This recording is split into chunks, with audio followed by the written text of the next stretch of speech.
blood in the alley asterisk, rain fell hard over the neon-lit alleys of Sector 12. Turning the dirt and filth into a muddy river of lights and shadows, the man stumbled into the alley. Clutching his side, blood soaking through his torn jacket like a spreading fire, he didn't know where he was anymore, only that he had to keep moving or die here alone. His name was Jason Holt, human cargo pilot from Earth, shot during a deal gone wrong with off-world smugglers. He had no credits. No comes, no backup, and worst of all, no time. Behind him, footsteps echoed the sound of someone searching, hunting, or worse, enjoying the chase. Jason ducked behind a rusted trash bin, every breath sharp and wet in his lungs. His wound pulsed. With pain, the plasma round had torn through muscle, maybe clipped an organ. He wasn't sure. He wiped sweat from his forehead, and when he looked at his hand, it was smeared with blood and grime. He was going to bleed out here on some alien. Streetlight years from home, and no one would even remember his name. But then, something strange happened. A figure stepped into the alley. Graceful, slow, like they didn't fear the dark.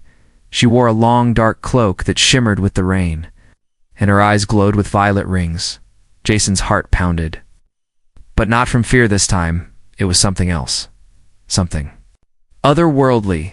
The woman knelt beside him without a word, pulling back her hood to reveal a face both haunting and beautiful. Her skin was soft blue, almost translucent in the flickering streetlight, and her voice was a whisper that felt like wind, brushing his mind. "You are hurt," she said, her fingers already reaching for the wound. Jason tried to speak, to ask who she was, but he choked on his own breath. She didn't wait for permission. From beneath her cloak, she pulled a small crystal vial filled with something glowing green. Like liquid stars, she uncorked it and let a single drop fall onto his wound, and Jason screamed, not in pain, but in something he couldn't describe. The liquid hissed, shimmered, and spread into his skin, burning, then cooling, then vanishing. And just like that, the bleeding stopped. He could feel the tissues knitting, the pain fading, his breathing returning to normal. He stared at her in shock, but she didn't speak. Instead, she leaned in close and whispered something in a language he didn't understand. Before he could ask her anything, she stood up and turned away. Vanishing into the alley like smoke and wind, Jason sat there for minutes, staring at the place where she had been, wondering if he had just imagined her, but the pain was gone. And the wound when he pulled up his shirt was sealed like it never existed. Who was she? And why had she helped him? He forced himself to stand, still shaky, but alive. Then he saw something on the ground, something she must have dropped. A thin silver token, shaped like a crescent moon, engraved with a single word in alien script. He picked it up, unsure what it meant. But something told him it was important, as he slipped the token into his pocket. A strange warmth flowed through his chest, almost like someone watching over him. Jason didn't know it yet, but this was only the beginning. That token would lead him back to her, and healing his wound was not an act of kindness, it was a choice, a mark, a binding that had already changed his fate. Because the woman who saved him was not just an alien, it's not just a healer. She was known by many names across the stars. But here, on this world, they called her one thing: the Lady of the Night, *the. A token that glowed. Jason couldn't sleep that night. Not because of the pain, but because of the silence that had followed her touch. He laid on the thin cot in the corner of a rented storage room above a mechanic's shop, staring at the small silver token in his hand, the same silver token that now glowed faintly whenever he touched it. It hadn't done that earlier, and he was sure of it. There were symbols on it, alien ones, like curves and stars woven together, but now they moved just slightly, like they were alive. Jason had seen many strange things while flying trade routes beyond the edge of human space, but this felt different. This felt like the beginning of something dangerous. That woman, blue-skinned, glowing-eyed, haunting. She hadn't just saved him, she had marked him. The token was warm in his palm. Sometimes when he blinked, he could hear something soft in his ears. It wasn't a voice, not quite, but it sounded like one trying to reach through water and dreams. Jason tucked the token into a pouch and stood up, his legs stronger now than they had any right to be. Whatever. she had used on him. It hadn't just healed, it had awakened something inside him. He stepped outside and followed the back alleys again. Back to the place where she had found him. The bloodstains were gone, washed away by the rain, but the air still felt heavy with her scents, wheat and strange, like starlight soaked in jasmine. Then he saw a flicker of movement in the corner of his eye. High on the rooftop, Jason looked up, and there she was again. Standing against the edge of the roof like a shadow made of moonlight, he blinked, and she was gone. But something else caught his attention. A man was watching him from across the street. Wrapped in black armor, face hidden under a smooth glass visor, Jason turned and walked away quickly, pretending he hadn't seen the figure, but he could feel the weight of those eyes. He turned a corner and froze. 2 more men waited in the alley ahead, dressed the same way. He was surrounded. A calm voice crackled through a small speaker on one of their suits. Jason Holt, you are holding property that does not belong to you? The voice said. Jason's hand dropped to the pouch instinctively. You mean the token? He asked. There was a pause before the voice returned. That symbol belongs to a classified order. We are authorized to retrieve it by force if needed, the voice warned. Jason didn't know who these people were, but he could tell they weren't. From any official authority, and the way they moved was military. Precise, but not human military. These were alien mercenaries. I didn't steal it, Jason said, slowly stepping back. She gave it to me. She healed me, he added. The mercs didn't respond. They raised their weapons. That's when a sudden gust of wind whipped down the alley, and the air shimmered between Jason and the mercs. A shape appeared. The Lady of the Night stood there, cloaked in shadows and rain, her eyes burning brighter than ever. None of them fired. Her voice echoed not from her lips, but inside every skull in the alley. He is under my claim. Oh, she said, and the ground seemed to vibrate with her words. The mercenary stepped back, visibly shaken, even through their armor. You cannot interfere with the chosen, she added. Jason could only stare as the 3 armored figures slowly lowered their weapons and vanished into the shadows without a word.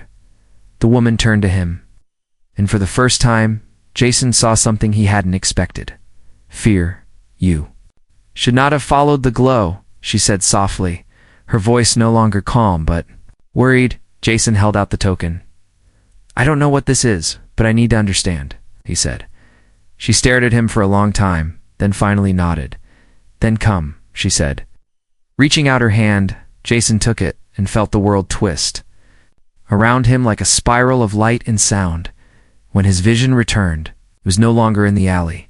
He stood on a floating platform high above the city, among towers made of crystal and metal that bent toward the stars, and standing around them were others like her, beautiful, dangerous, ancient, and every one of them looked directly at Jason. The ones who whisper through time. Jason had seen space stations before, but nothing like this. The structure floated in the sky like it was woven from glass and starlight. Invisible to the city below, there were no engines, no walls.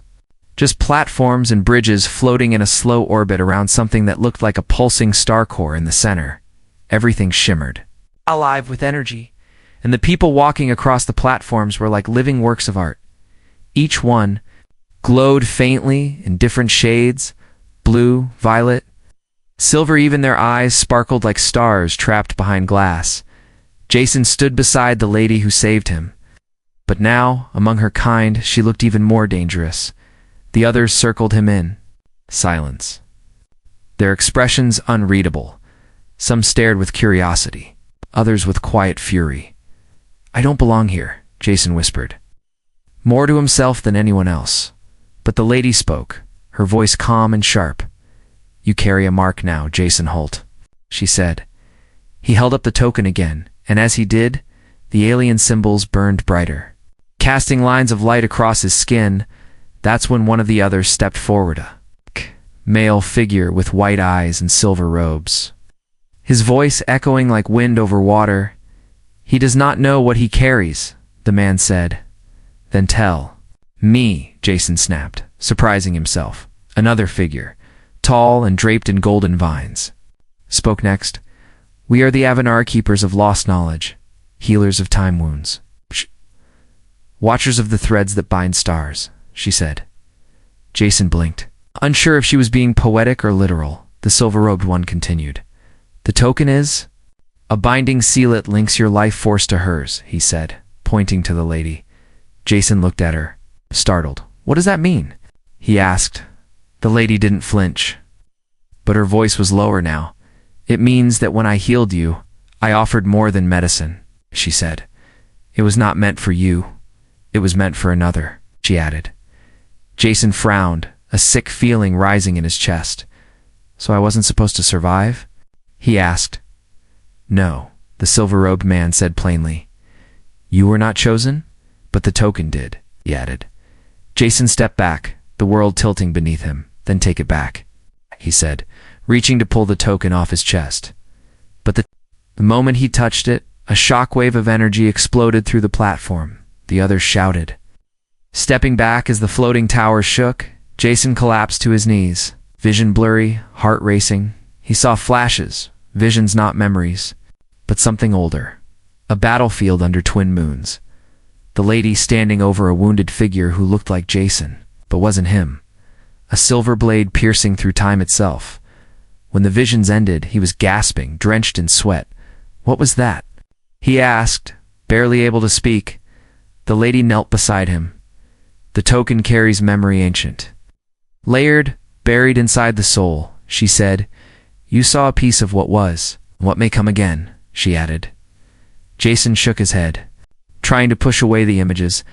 I don't want any of this, I didn't ask for it, he said. A new voice echoed from behind. But you hold it now, and that makes you a threat, it said. Another figure stepped into view, taller than thee. Others, wearing dark armor etched with fire patterns. His eyes were black, with no whites, and his mouth curled in disgust. The humans should never have been involved. The man growled. Jason didn't like the way the others looked at this newcomer. Even the lady stiffened slightly. The armored figure pointed at Jason. Unbind the token, or I'll burn it from his bones, he said. Jason stood up, ignoring the shaking in his legs. Try it, he said, his voice flat and daring. The air crackled with tension, but before anything could happen, the central star core pulsed with light. A voice spoke, louder and older than all the others combined. He is bound, and the path has begun. The voice declared. Everyone dropped to one knee, even the armored one. Jason looked around, stunned. The lady leaned close and whispered, That was the voice of the ancient seal. None of us can challenge its will, she said.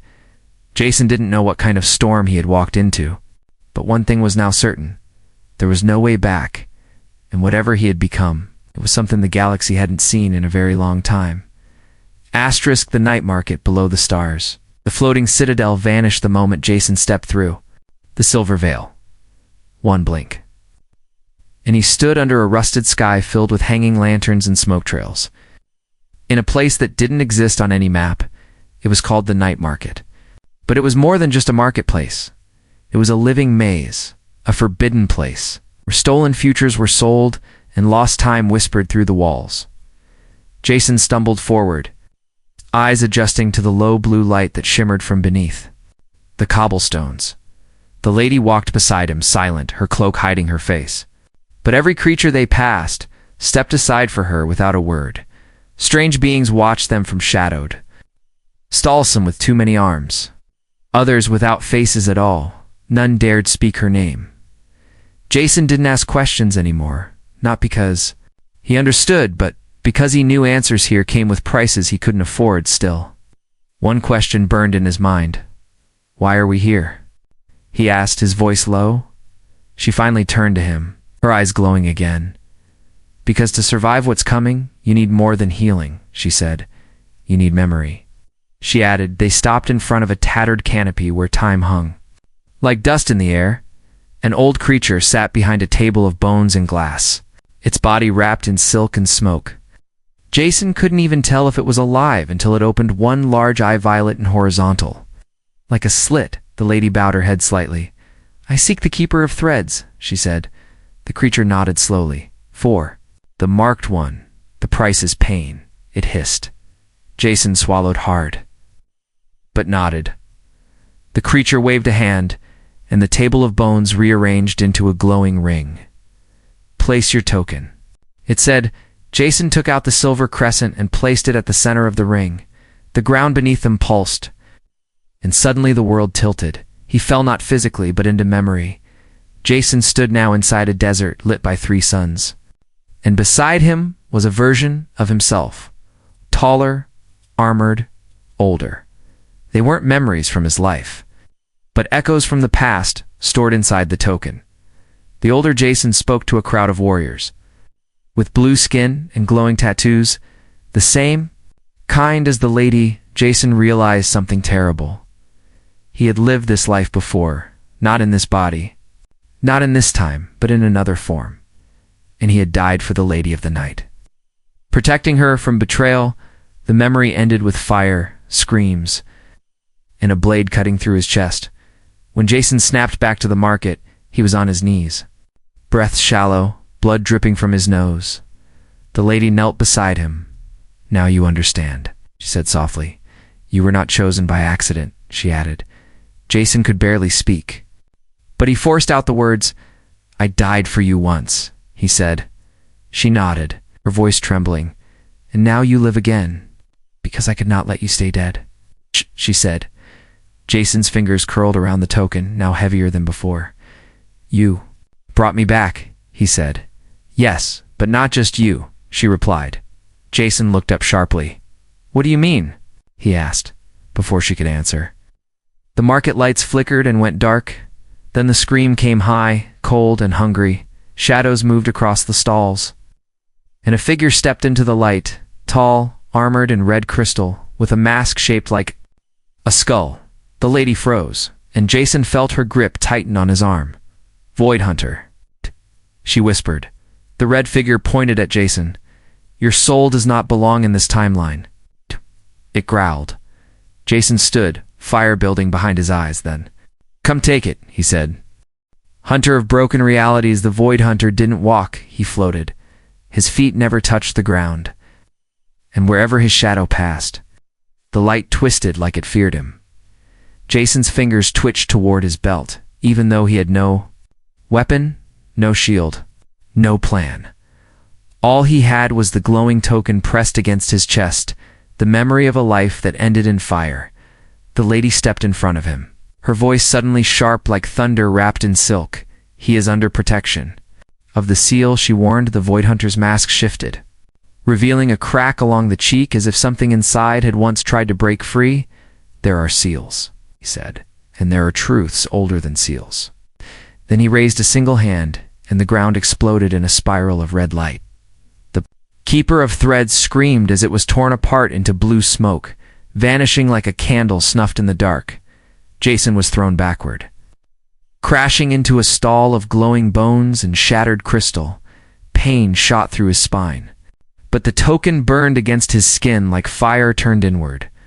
He looked up and saw the lady fighting, not with weapons, but with her voice. Her hands, her presence, every movement sent waves of energy pulsing through the air, light and shadow. Colliding like storms in a bottle, Jason watched her, how she moved without fear, how the other creatures scattered, how she danced between death and duty. And something changed inside him. He stood. He walked toward the fight, not because he was stronger, but because he finally understood. The token wasn't just binding him to hurt, was awakening what had always been hidden. He shouted her name, not her title, but the name buried in the memory. The token had shown him, Sira. He called out. The lady turned sharply, her eyes wide. The Void Hunter froze for the first time. "You remember?" she whispered. Jason nodded slowly. The Void Hunter lunged, better than light, his blade screaming through dimensions. Jason didn't dodge. Instead, the token in his hand flared and a shield of silver light erupted around him. The blade hit it and shattered. The Void Hunter staggered back, the crack in his mask splitting wider. Jason walked forward, the shield flickering but holding. "You said my soul doesn't belong," Jason said. "But this isn't about souls, is it?" "This is about fear," he added. The Void Hunter didn't answer, but the way he trembled told the truth. Jason looked at Sira, her name still glowing in his memory like a brand. "What am I now?" he asked her. She stepped close and touched his face gently. "You are a Foldwalker," she said. "A being that has lived more than one life in more than one time, and now stands between them," she explained. Jason swallowed hard. "Then what happens next?" he asked. Siriel didn't smile, but her eyes softened. "Now, you begin to choose," she said.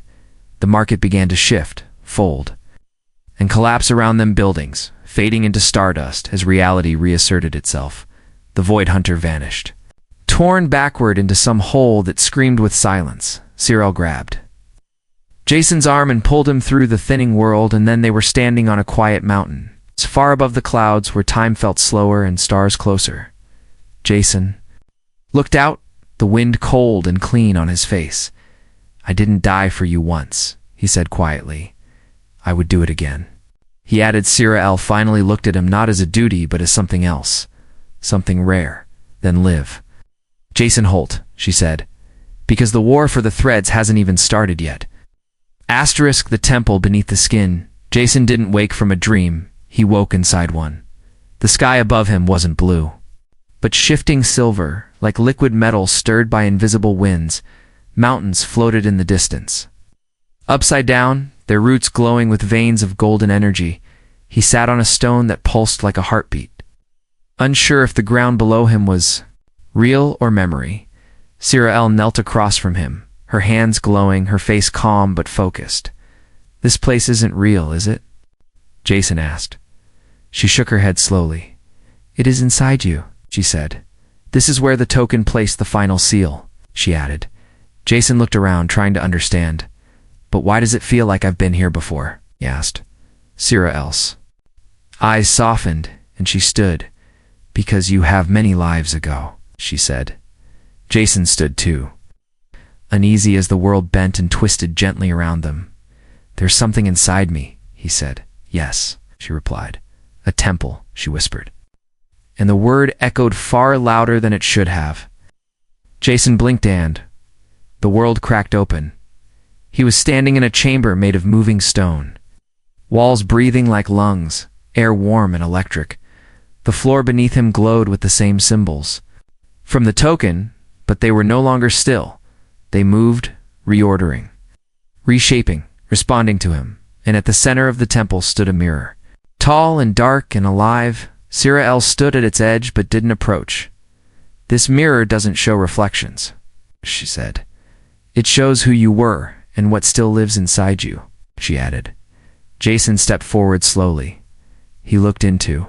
Atan saw a version of himself wrapped in armor made of light and memory, but his face was older, scarred, his eyes heavy with choices made across time, and then something darker rose behind the reflection, a version of himself that had chosen differently, a version that had burned worlds for revenge. Jason gasped and stepped back. "That's not me," he whispered. Siriel touched his shoulder gently. "It was once," she said, "but it does not have to be again," she added. Jason stared into the shifting mirror, heart pounding. "I don't want that power," he said. Siriel looked at him, calm but firm. "But it is yours," she said. "You can reject it, or you can master it," she continued. The temple began to shake, dust falling from the walls as cracks spread through the living stone. "They found us," she whispered. Jason turned to her. "Who?" he asked, but deep inside, he already knew. The ones who wanted the token destroyed. The ones who feared what Jason was becoming. The Foldreth's timeless hunters that erased souls instead of killing bodies. Jason felt the heat building in his chest, the token glowing brighter than ever. "I need to finish this," he said. Siriel nodded, then stepped through, she said. Jason looked at the mirror one last time, then walked forward. The surface rippled, cold and sharp, and then swallowed him whole. He opened his eyes and found himself standing in a ruined city beneath a shattered sky. Ash fell like snow, and towers burned with blue flame. Siriel appeared beside him, her robes already torn, her blade made of memory and fire. "They're coming," she said. Jason clenched his fists and felt power rise from the ground into his bones. Not borrowed power, not from the token. His. "I'm ready," he said, and as the first Foldraith emerged from the fire creature made of silence and teeth, Jason didn't run. He walked toward it because this time he wouldn't die for her. This time he would live for her. The choice that echoed forever, the Foldraith lunged like a whisper sharpened into a weapon.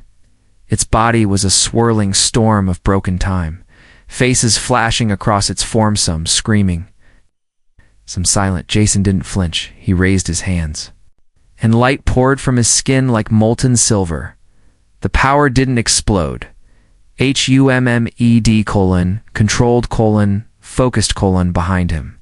Cyril moved like a shadow with purpose, her blade slicing the second wraith into spiraling dust. But there were more. Dozens. Hundreds. They came crawling out of fractures in the sky, clawing through shattered time like it was soft clay. Jason looked at them and saw pieces of himself in their eyes, souls devoured by regret, futures that had never lived long enough to dream. He knew he couldn't destroy them all, not by force. Cyril stood at his side, blood on her face, her breath sharp but steady. "They're feeding on your echo," she said. "They don't want you to become what you're meant to be," she added. Jason closed his eyes. He let the temple inside him rise again, the place of shifting stone and silver memory, and deep within that space, he felt something waiting, a door he hadn't opened, not in this life, not in any he reached for it. And the moment his fingers touched the handle, the battlefield around him froze. The Foldraith stopped moving. The fire paused in midair. Cyril turned to look at him, and her eyes widened. "What are you doing?" she asked. Jason looked at her, his voice steady but low. "I'm finishing what I started long ago," said. Then he pulled the door open, and everything turned white. Jason stood in a void, no ground, no sky, no body, only thought, only choice. And standing across from him was the version of himself from the mirror, the one who chose war, who burned stars in sorrow. "You came back," that version said. Jason nodded. "I didn't come to fight you," he said. "I came to forgive you," he added. The shadow self didn't speak, just vanished, unraveling into sparks of light. Jason understood then. The final seal was not about power. It was about peace, back in the ruined city. Time surged forward like a wave returning to shore. The Foldraith screamed and dissolved into mist. The fire died. The sky healed. Cyril dropped her blade. Eyes locked on Jason. His body glowed not with light but with stillness. He walked to her, and when their hands touched, the token between them shattered into stardust. "The bond is complete," she said. Jason tilted his head. "What does that mean now?" he asked. She smiled softly, truly smiling for the first time. "It means you're no longer marked by what was," she said. "You are free to choose what comes next," she added. Jason looked up at the sky, stars returning one by one. Then, "Let's choose it together," he said. Cyril nodded, her cloak falling behind her like a closing curtain on an old stage. The war had ended. Not because someone won, but because someone forgave. *End.